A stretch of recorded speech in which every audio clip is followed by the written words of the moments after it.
Good morning. Today is Sunday, September 20th in the year 2020, and I'm Diane Jordan, Director of Christian Education with Pleasant Hill United Methodist Church, located in Indianoland, South Carolina. Thank you for joining me today for my adult Sunday school lesson. I'm glad that you're here. Today we're going to be taking a look at a book of the Bible that's found in the Old Testament. I've always loved the story of Naomi and Ruth. And Ruth was my grandmother's name, so it's always been a special book to me.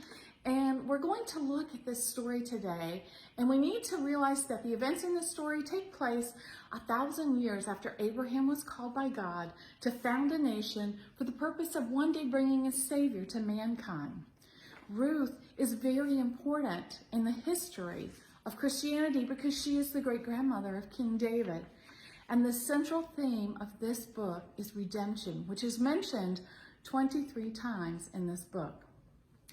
So to get to our story, we have a man and a woman who are married and their 2 sons living in Bethlehem, and a time of famine comes. Achimelech, his wife Naomi, and their sons make the very difficult decision to leave their homeland and move to a new place. They're moving to Moab. Both Amalek and Naomi are Ephrathites from the tribe of Judah. They pack up all their belongings and they begin traveling to Moab. The distance isn't great, and I have a map here to show you what we're looking at here. Moab is here, Bethlehem is here. The distance isn't great, but the terrain is very rugged and very rocky. And so the journey takes them somewhere between 7 and 10 days, we believe, to make the trip. Moab is inhabited by descendants of Lot's daughters, and if you recall, Lot was Abraham's nephew.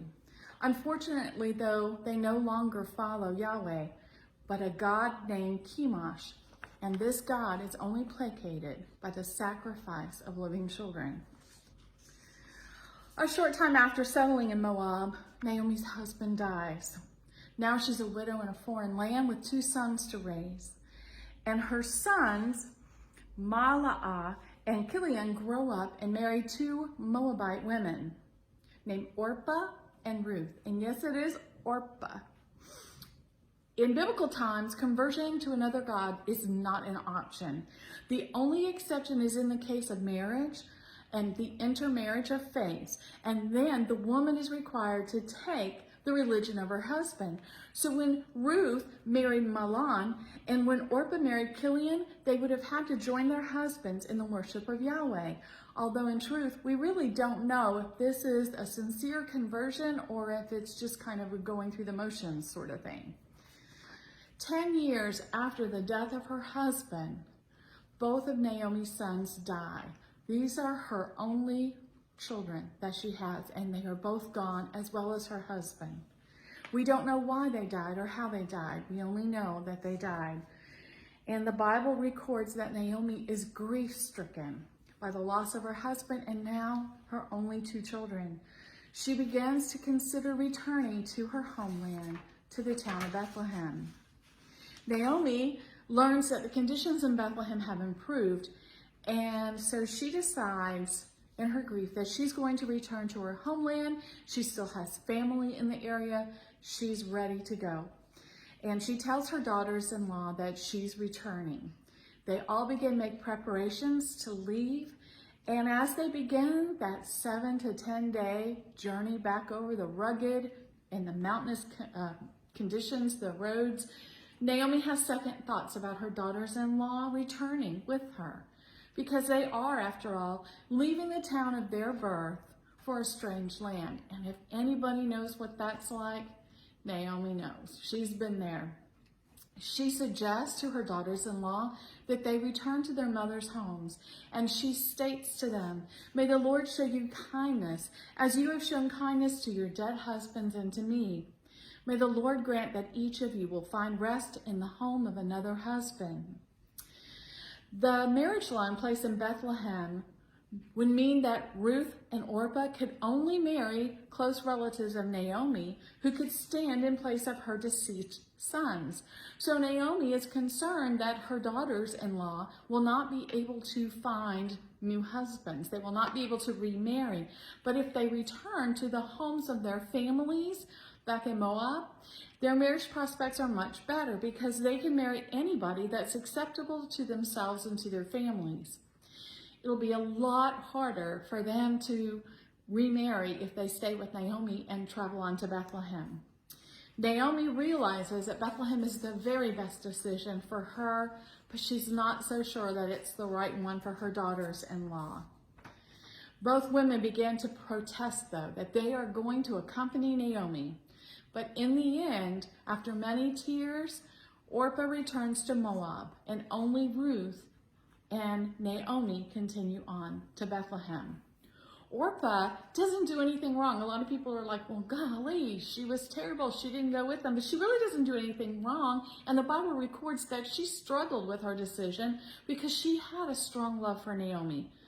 But Ruth makes a lifetime commitment to stay with Naomi as well as to worship the God of Israel.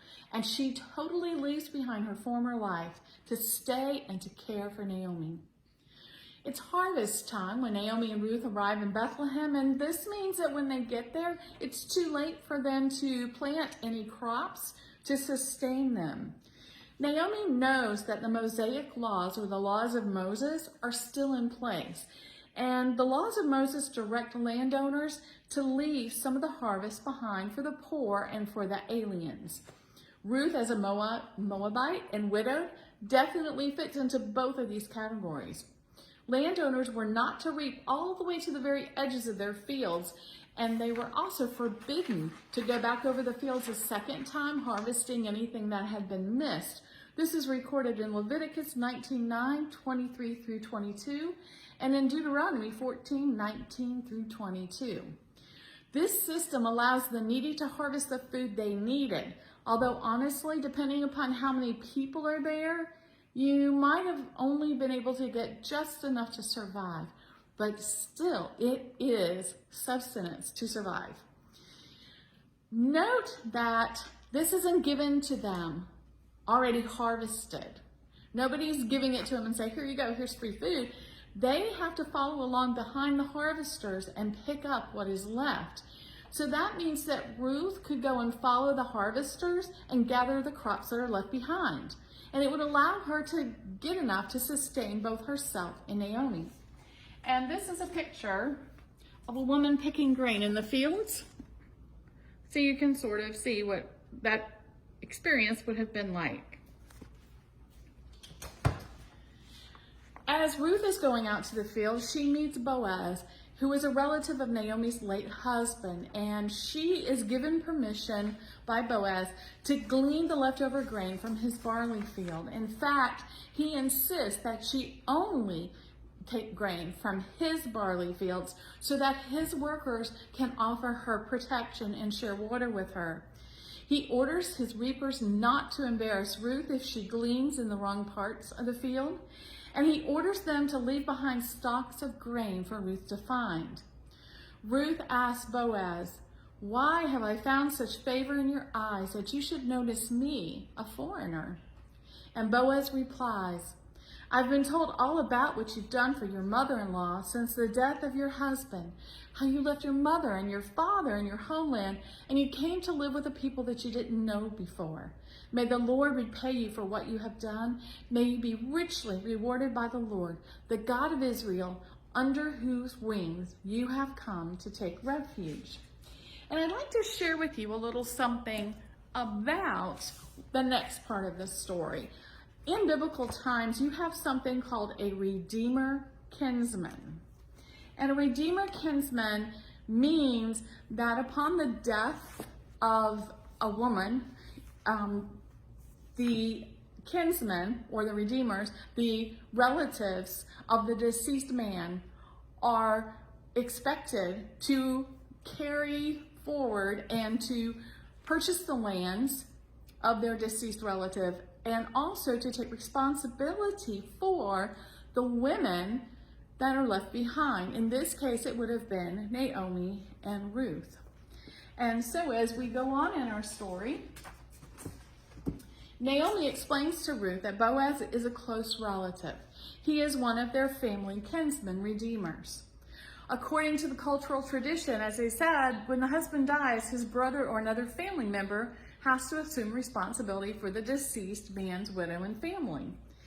Deuteronomy 25, 5 through 10 states that the husband's brother should marry the widow and that they have to name their first male child after the deceased.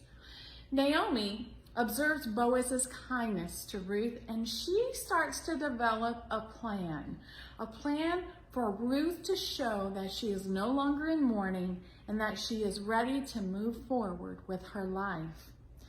Based on the cultural traditions of the day and with Naomi's direction, Ruth presents herself to Boaz in an encounter in his field, and she asks him to fulfill the role of kinsman redeemer through the practice of levirate marriage, and Boaz agrees. In strict adherence to Hebrew law, though, Boaz has to invite an unnamed, they don't tell us who it is, but it's an unnamed kinsman redeemer, someone who is more closely related to Naomi's deceased husband, and he has first rights to Naomi's land, and of course to Naomi and Ruth. And this man really wants the land, but Boaz reminds him, yeah, you can buy the land, but you also then have the responsibility of caring for Naomi and Ruth. Well, he doesn't want that, so he backs out. So Boaz, as next in line, purchases the land and marries Ruth. Boaz declares this in front of 10 witnesses so that there's no question whatsoever about the integrity of his actions. And what's interesting to note is that he would have sat here at the gate of the city and waited for this kinsman redeemer to come by, would have presented the offer to him and made him aware of the situation, and then in front of 10 witnesses there, Boaz offers the land and reminds him of the commitment to take Naomi and Ruth. The man declines, and so Boaz says, I will purchase the land, I will marry Ruth. And so Boaz and Ruth marry and later become parents of a son named Obed. Obed is the grandfather of King David. It's interesting to note, too, that Ruth is one of 5 women that are listed in the genealogy of Jesus Christ in Matthew's Gospel. And so today we've taken a quick look, a 12-minute look at the book of Ruth. But it is a wonderful story. I invite you to look into the story, to read the story this week in your Bible. I think you'll find that it is a story of devotion and love, and a woman who, even in her dark despair, Naomi is concerned about her daughter-in-law, Ruth, and wants to provide for her and to give her a comfortable life. And I think that the love and devotion these 2 women show to one another is amazing. Thanks for joining me this morning. I hope you have a fabulous week, and God bless.